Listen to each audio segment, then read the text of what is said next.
요한복음은 사복음서 중에서 가장 늦게 기록된 것으로 알려지고 있는데, 사도 요한은 예수님의 일생을 자신의 경험과 또 여러 자료들을 토대로 성령의 감동을 받고 기록하였습니다. 요한은 예수님의 사역과 죽음 또 부활을 기록한 이후에 요한복음을 기록하는 목적을 오늘 본문에서 밝히고 있습니다.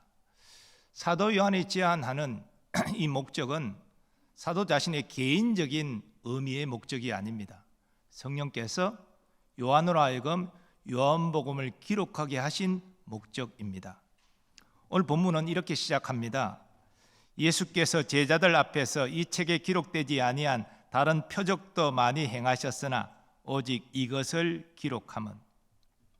사복음서를 살펴보면 공통적으로 예수님이 행하신 표적들이 기록된 것을 확인할 수 있습니다. 그러나 또 각 복음서마다 고유의 특별한 예수님이 행하신 표적이 기록된 것도 확인할 수 있습니다. 그러니까 예수님이 제자들 앞에서 많은 표적들을 행하셨지만 복음서를 기록할 때 그 모든 표적들을 다 기록한 것은 아니라는 것이죠. 기록자들이 나름 취사 선택해서 성령의 감동으로 자신의 복음서를 기록했습니다. 표적이 무엇입니까? 표적은 예수님이 하나님의 아들이심과 구원자 되심을 나타내는 이적을 의미합니다.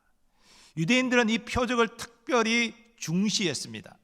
그래서 사도 바울은 이렇게 증거합니다. 유대인은 표적을 구하고 헬라인은 지혜를 찾으나. 사도 요한은 예수님이 공생애 때 행하신 모든 표적들을 다 기록하지 않았습니다. 그러나 요한복음에 기록된 표적만 해도 예수님이 그리스도이심을 충분히 증거할 수 있다고 생각했습니다. 하지만 인간적인 눈으로 요한복음을 읽으면 표적도 믿을 수 없고 그 표적을 행하신 예수님도 믿을 수 없습니다. 거듭나지 않은 사람이 요한복음을 아무리 읽어도 여기에서 구원의 길을 발견하지 못합니다. 예수 그리스도의 십자가로 말미암아 나타난 구원의 도를 믿을 수 없습니다. 이러한 일은 철저히 성령의 역사로만 가능한 것입니다. 이것을 이름하여 성령의 조명이라 말합니다. 깜깜한 방 안에 있으면 아무것도 사물을 볼 수 없죠. 그런데 조명의 불이 들어오면 그 방 안에 있는 모든 사물을 밝히 볼 수 있습니다. 그처럼 성령의 조명이 임하면 영적인 시야가 뜨여서 영적인 일들을 깨닫고 믿고 우리에게 적용할 수 있는 것입니다. 요한복음은 사도인의 개인 저작물이 아니라 성령의 감동을 입고 기록한 하나님의 말씀이기 때문입니다. 따라서 요한복음의 말씀을 읽고 깨닫고 믿으려면 성령으로 거듭나야 됩니다. 먼저 자신의 죄를 회개하고 예수님 믿어 구원받은 백성이 되어야 됩니다. 구원받은 백성이 성령의 조명을 구하면서 성경을 읽을 때 그 진리를 밝히 깨닫고 믿게 되고 그리고 자신의 이 신앙적인 삶에 적용하여 유익을 누릴 수 있는 것입니다. 오늘 이 시간은 이 요한복음이 기록된 목적을 넘어서 성경이 기록된 목적을 함께 나누고자 합니다. 우리는 이 성경을 읽고 설교를 들을 때에 이 성경이 기록된 목적, 성령께서 성경을 기록하게 하신 목적을 깨닫고 그 목적을 따라 살아가야 됩니다. 그럴 때에 하나님께 영광 돌리고 하나님의 은혜와 복을 받게 되는 것이지요. 첫 번째로 성령님은 죄인의 구원을 위하여 성경을 기록하셨습니다. 이와 관련하여 오늘 본문에서 사도 요한은 분명히 증거합니다. 오직 이것을 기록함은 너희로 예수께서 하나님의 아들 그리스도이심을 믿게 하려 함이요 또 너희로 믿고 그 이름을 힘입어 생명을 얻게 하려 함이니라. 사도 요한은 예수님이 하신 말씀이 많고 행하신 표적들도 많지만 성령의 감동을 받고 꼭 필요하다고 하는 것만 그의 복음서에 기록하였습니다. 그리고 그렇게 쓴 복음서를 읽는 자가 예수를 믿고 구원받도록 목적을 가졌습니다. 이러한 목적은 다른 복음서도 마찬가지입니다. 심지어 구약 성경도 마찬가지입니다. 성령님은 누군가 구약 성경을 읽고 예수님을 믿어 구원받을 수 있도록 성경을 기록하게 하신 것입니다. 물론 구약 성경은 오늘 신약 성경에서 말하는 그렇게 분명하게 구원자로 계시되어지지는 않지만, 그러나 하나님의 약속을 통해서 구약의 제사 제도를 통하여 예언자의 예언을 통하여서 예수 그리스도를 충분히 발견할 수 있게 하셨습니다. 그래서 오실 예수 그리스도를 믿음으로 구약 백성도 구원받게 하신 것이지요. 예수님은 유대인들에게 이와 같은 사실을 친히 말씀하신 바 있습니다. 너희가 성경에서 영생을 얻는 줄 생각하고 성경을 연구하거니와 이 성경이 곧 내게 대하여 증언하는 것이니라. 예수님 말씀하신 성경은 구약 성경입니다. 구약 성경이 내게 대하여 증언한다, 영생을 얻도록 하기 위함이다, 분명히 말씀하셨습니다. 사도 바울도 성령의 감동으로 디모데에게 편지하면서 같은 사실을 증거합니다. 또 어려서부터 성경을 알았나니 성경은 능히 너로 하여금 그리스도 예수 안에 있는 믿음으로 말미암아 구원에 이르는 지혜가 있게 하느니라. 사도 바울 역시 이 성경을 말할 때 구약 성경을 말하는 것입니다. 그리고 신약 성경 가장 마지막에 있는 요한계시록에도 같은 사실이 증거됩니다. 이 예언의 말씀을 읽는 자와 듣는 자와 그 가운데 기록한 것을 지키는 자는 복이 있나니 때가 가까움이라. 요한계시록을 읽고 듣고 그 가운데 있는 것을 지키는 자가 복이 있다고 말씀하는데, 이 복은 구원의 복을 의미하는 것입니다. 이처럼 성경은 구원을 위하여 기록되었습니다. 그러므로 우리가 어떤 사람의 구원을 진정으로 원한다면 그에게 전해야 될 것은 성경 말씀입니다. 성경이 증거하고 있는 예수 그리스도를 전해야 됩니다. 그럴 때 구원의 역사가 일어나는 것입니다. 때로는 우리가 성경 말씀을 전하는데 부담감이 있고 성경이 증거하는 예수님을 전하는 것에 자신이 없을 때는 그 사람을 성경 말씀을 들을 수 있는 곳으로 인도해야 됩니다. 성경이 증거하는 예수님을 전하는 자리로 초청해야 됩니다. 그것이 예배의 자리고 우리 소모임, 행복 모임의 자리인 것이지요. 그렇게 와서 성경 말씀을 들어보라. 성경이 증거하고 있는 예수님을 들어보라.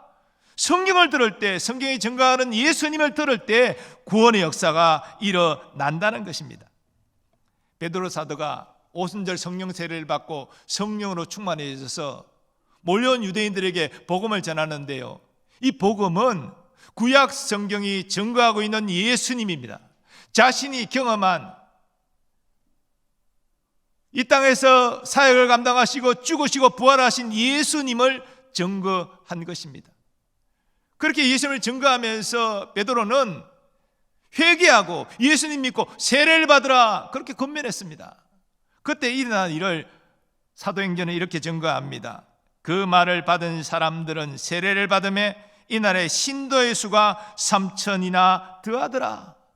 바로 구약에 계시된 예수 그리스도, 자신이 경험한 죽으시고 부활하신 예수 그리스도를 증거할 때 3,000명의 죄인이 구원을 받았다는 것입니다. 이처럼 성령님은 죄인의 구원을 위하여 성경을 기록하셨습니다. 성경에는 구원의 길이 나타나 있습니다. 두 번째로, 성령님은 성도의 성화를 위해 성경을 기록하셨습니다. 성경이 죄인의 구원의 길을 기록한 것은 분명한 사실입니다. 가장 중요한 사실입니다. 그러나 성경은 또한 구원받은 자가 어떻게 살아야 되는지를 증거하고 있습니다. 사도 바울은 이와 관련하여 이렇게 증거합니다. 모든 성경은 하나님의 감동으로 된 것으로 교훈과 책망과 바르게 함과 의로 교육하기에 유익하니 이는 하나님의 사람으로 온전하게 하며 모든 선한 일을 행할 능력을 갖추게 하려 함이라. 사도 바울이 말하는 구약 성경은 구약 성경입니다. 구약 성경이 바로 하나님의 구원받은 백성에게 거룩한 삶을 요구하고 있다는 것입니다. 이것은 하나님께서 직접 말씀하신 것이기도 합니다. 하나님께서 이스라엘 자손을 출애굽시키시고 시내산에서 언약을 맺어 자신의 백성으로 삼으셨습니다. 그리고 모세를 통하여 이렇게 말씀하십니다. 너희는 거룩하라. 이는 나 여호와 너희 하나님이 거룩함이니라. 하나님이 거룩한 분이니 하나님의 백성도 거룩해야 마땅하다는 것입니다. 여러분, 그러고 하나님께서 율법을 주셨습니다. 율법은 무엇입니까? 하나님의 백성이 거룩하게 살아가는 지침으로 주신 것입니다. 이걸 지켜서 구원받으라, 그게 아닙니다. 너희가 나의 거룩한 백성이 되었으니 이제는 이 말씀을 따라서 거룩하게 살라, 그 지침으로 주신 거예요. 그래서 율법의 가장 중요한 핵심이 십계명이죠. 십계명대로 살아가면 거룩한 백성으로 살아가는 것입니다. 그래서 오늘날 우리에게도 십계명을 우리에게도 주셨고, 우리도 이 십계명을 지킬 때 거룩한 백성으로 살아갈 수 있다는 것입니다. 성경이 구원을 위한 책인 동시에 성도의 성화를 위한 책이라는 사실은 사도 바울의 서신서들을 통해서도 확인됩니다.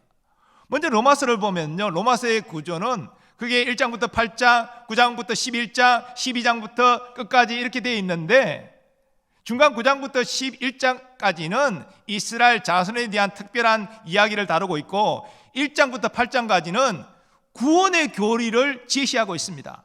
모든 사람이 죄인이어서 하나님의 영광에 이르지 못했지만 하나님의 독생자를 통하여서 죄인을 구원하신다. 예수 그리스도를 믿는 자마다 죄사함 받고 영원한 생명을 가지게 되고, 구원받은 자는 하나님의 영원한 사랑에서 결코 끊어지지 않는다.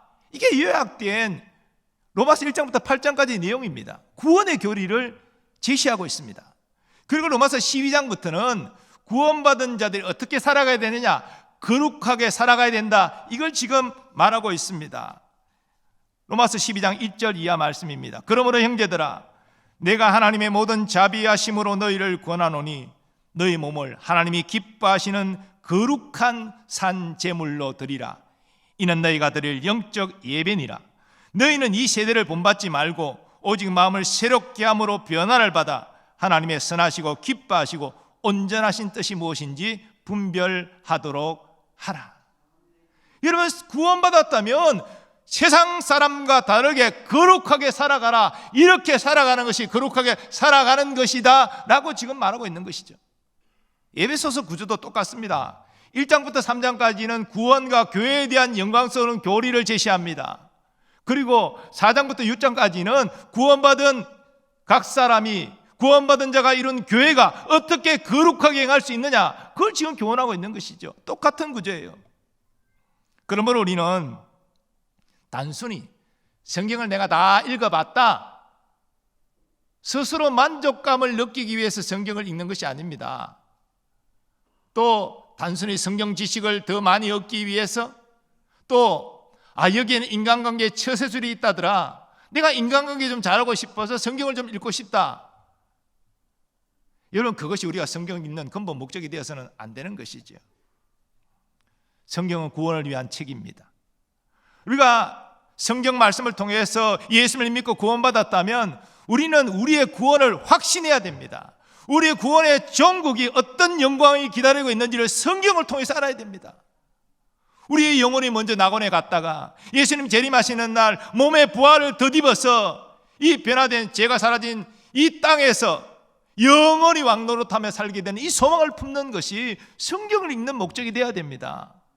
또한 우리는 구원받은 백성으로서 어떻게 이 세상을 살아가야 될 것인가, 거룩하게 살아가야 된다. 그러면 거룩한 것이 어떤 것인지 성경이 가르치는 대로 그렇게 살아가는 것, 그것이 성경을 읽는 목적이 되어야 됩니다.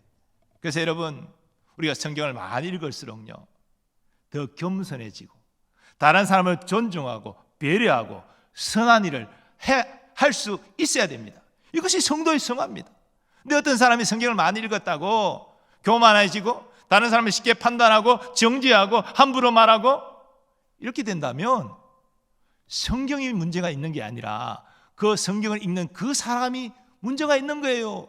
왜냐하면 성경의 목적이 성도의 성화를 위한 것인데 성화가 아니라 오히려 이상해졌잖아요. 그 사람이 문제가 있는지 성경이 문제가 있는 거 아닙니다. 사랑하는 여러분, 성령님은 우리의 구원을 위하여 성경을 기록하신 동시에 우리의 성화를 위하여 성경을 기록하셨습니다. 성경을 많이 읽을수록 더 겸손해지시고 온유해지시고 더 상대방을 존중하시고 선한 일에 힘쓰는 여러분 되시기를 축복합니다. 성경에 기록된 목적과 관련된 세 번째 내용은 성령님은 성도의 사명을 위해 성경을 기록하셨습니다. 은혜로 구원받은 사람은 마땅히 예수님의 형상을 닮아가야 되겠죠. 성도의 성화입니다. 근데 거룩함만이 전부가 아니에요. 은혜로 구원받은 사람은 또한 사명을 감당해야 됩니다. 이 땅에 우리가 해야 될 주의 일이 있다는 것이죠. 성경은 성도가 사명을 감당해야 됨을 여러 가지 형태로 증거하는데요, 구약 성경에도요 하나님의 백성의 사명이 증거됩니다. 하나님께서 친히 말씀하셨습니다. 세계가 다 내게 속하였나니 너희가 내 말을 잘 듣고 내 언약을 지키면 너희는 모든 민족 중에서 내 소유가 되겠고 너희가 내게 대하여 제사장 나라가 되며 거룩한 백성이 되리라. 여러분, 하나님이 택하여 거룩한 백성 삼으셨지만요, 거룩한 백성답게 사는 것이 필요한 거예요. 전혀 하나님 말씀대로 살지 않으면 그 하나님 백성이라 말할 수 있겠습니까? 자, 하나님은 이스라엘 자손을 나의 소유로 삼겠다라고 말씀하셨는데 이것은 구원을 말하는 것입니다. 또 하나님은 이스라엘 자손을 제사장 나라가 되게 하겠다라고 말씀하셨는데 이건 사명을 말하는 거예요. 그러면 이스라엘 자손이 가진 제사장의 사명이 무엇입니까? 모든 믿지 않는 민족을 하나님께로 인도할 사명입니다. 하나님의 이스라엘 백성이 하나님의 거룩함을 나타내고 그래서 하나님의 복을 받는 모습을 세상에 보임으로 모든 다른 민족들을 하나님 앞으로 인도하기를 원하셨습니다.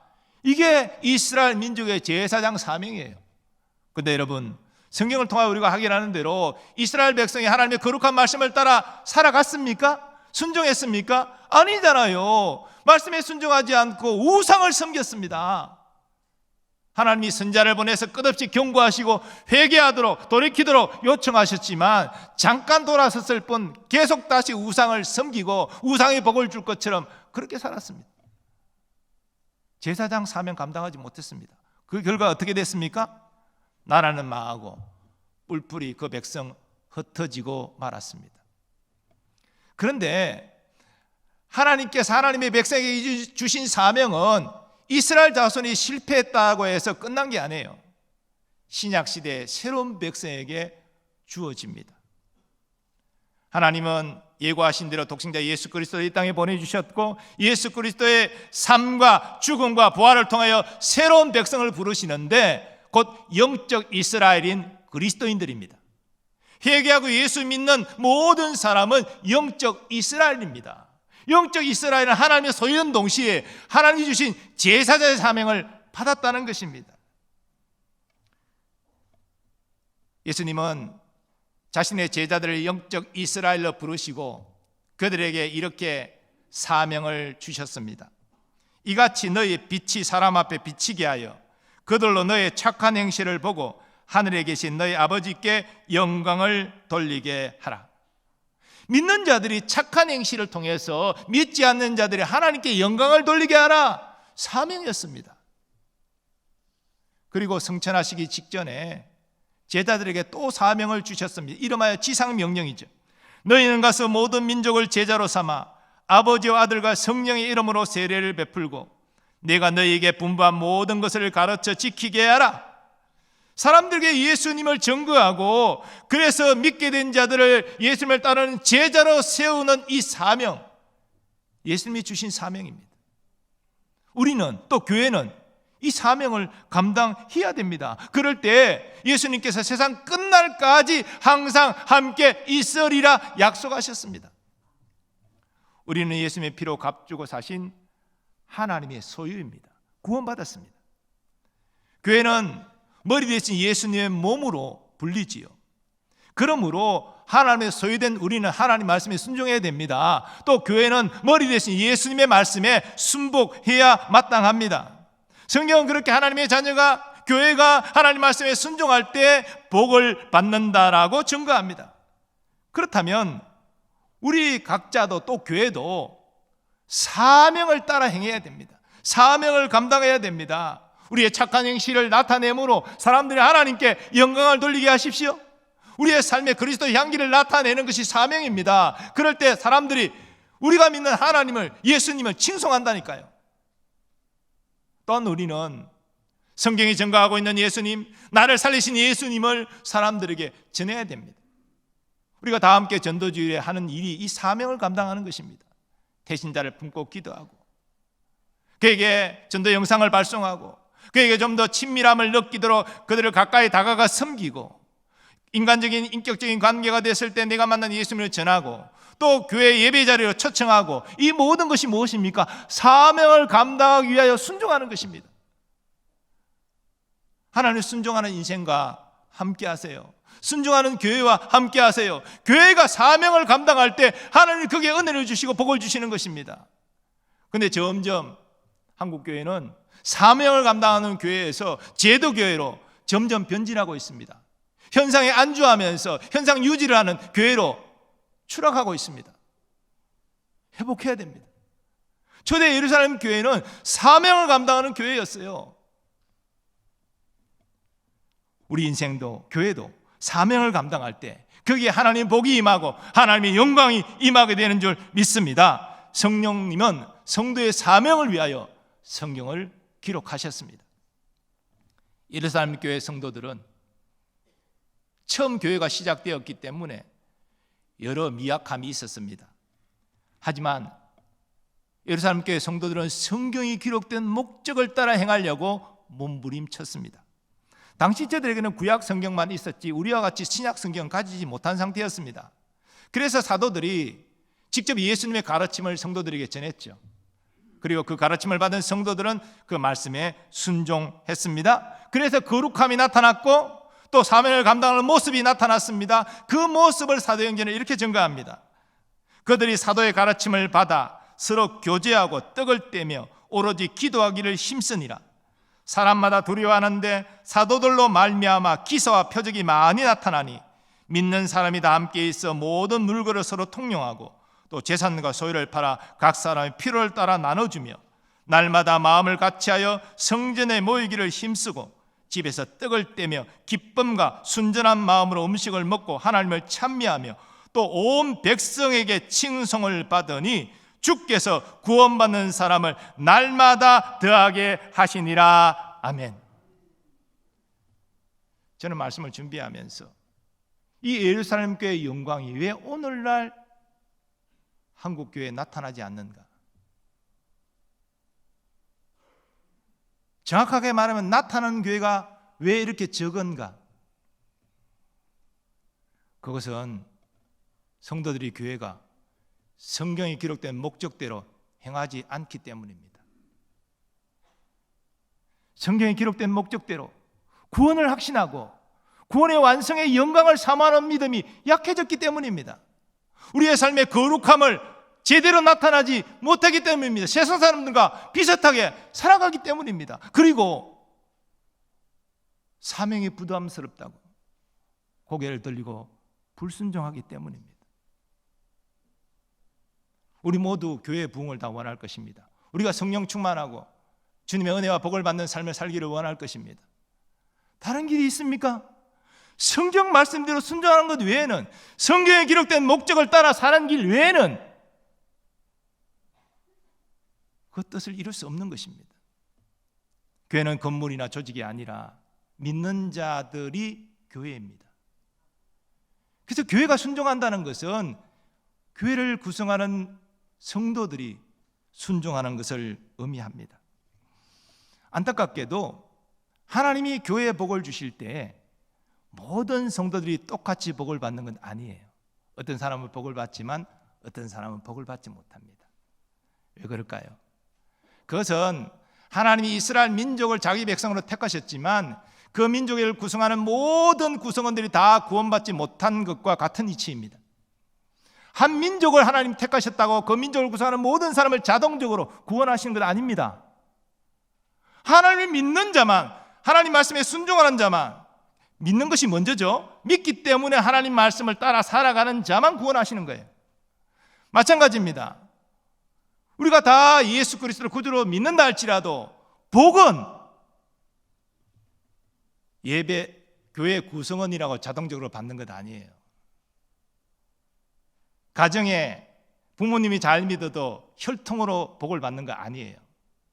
하나님의 복은 순종하는 자가 받는 것입니다. 저는 우리 교회가 하나님 복을 우리 교회가 받을 때 모든 성도들이 이 성경이 기록된 목적을 따라 행하기 때문에 빠짐없이 다 하나님의 풍성한 복을 받기를 소원합니다. 성경에 기록된 목적을 기억하십시오. 죄인의 구원을 위하여 성경은 기록되었습니다. 이미 예수 믿고 구원받았다면 이 구원의 영광스러움을 사모하셔야 돼요. 구원의 확신과 더불어서 마지막 부활을 통하여서 새하늘과 새 땅이 열리고 그 영광스러운 나라에 내가 영원히 사는 이 복락을 소망해야 됩니다. 이 소망을 가지면요 죽음도 우리는 안 두려워요. 왜냐하면 이 영광을 향해 나아가는 길목에 불과하니까요. 그래서 우리는 영광스럽게 미소 지으며 임종할 수 있는 것입니다. 또한 성경은 성도의 성화를 위하여 기록되었습니다. 우리가 성경을 읽고 설교를 들을수록 더 겸손해지시고 더 온유해지시고 다른 사람 존중해주시고 선한 일에 힘쓰시기 바랍니다. 또한 성경은 사명을 위하여 기록되었습니다. 우리의 거룩한 착한 행실을 통하여 사람들이 하나님께 영광을 돌리게 할 사명, 예수 그리스도를 증거하여 하나님을 믿을 수 있도록 하는 이 사명, 이 사명을 감당할 때 주님이 약속하신 대로 우리와 함께 하실 것입니다. 우리 교회와 함께 하실 것입니다. 우리 교회의 영광을 나타내 주실 것입니다. 우리는 하나님 말씀 앞에 선 예배자들입니다. 우리 주님께서는 우리가 말씀에 순종함으로 주님의 손과 발이 되어서 영광스러운 하나님의 나라 함께 세워가기를 간절히 바라십니다. 이 하나님의 부르심 앞에 우리 모두 믿음으로 순종하기를 간절히 소원합니다. 이제 우리 받은 말씀 생각하시면서 우리 결단에 찬양하겠는데요, 주님 말씀 앞에 선 당신은 참된 예배자, 우리 가사를 생각하면서 오늘 받은 말씀을 적용해서 함께 찬양하겠습니다.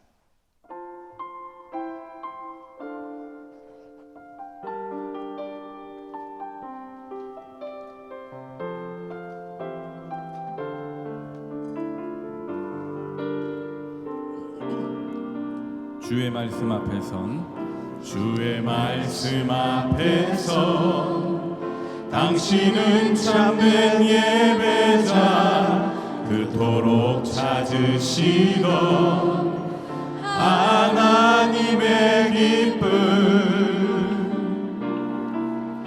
이 세상을 향한 거룩한 생명 밑되어 이 세상을 위한 구원의 소망 되어 영원한 하나님의 나라 함께 세워가리. 우리 다 일어나서 고백하고 찬양하겠습니다. 주의 부르심 따라 주의 부르심 따라 당신의 삶을 드릴 때 세상은 당신 안에서 주의 영광 보리라. 이 세상을 이길 이 세상을 이길 주님의 군사 되어 이 세상을 섬길 주님의 손과 발 되어 영원한 하나님의 나라 함께 세워가리. 우리 손들고 고백하며 찬양하였습니다. 이 세상을 향한 거룩한 생명이 되어 이 세상을 위한 구원의 소망 되어 이 세상을 이길 주님의 군사 되어 이 세상을 섬길 주님의 손과 발 되어 영원한 하나님의 나라 함께 세워가리.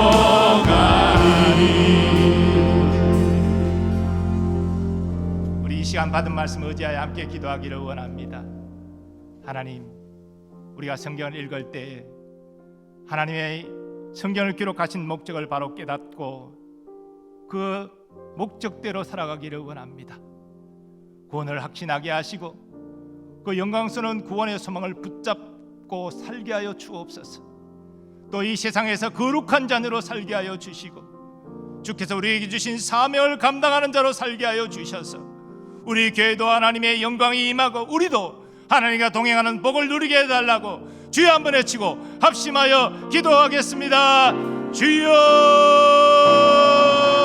이 세상을 향한 거룩한 생명빛 성령 안에서 성경을 기록하신 목적 우리로 바로 알게 하여 주옵소서.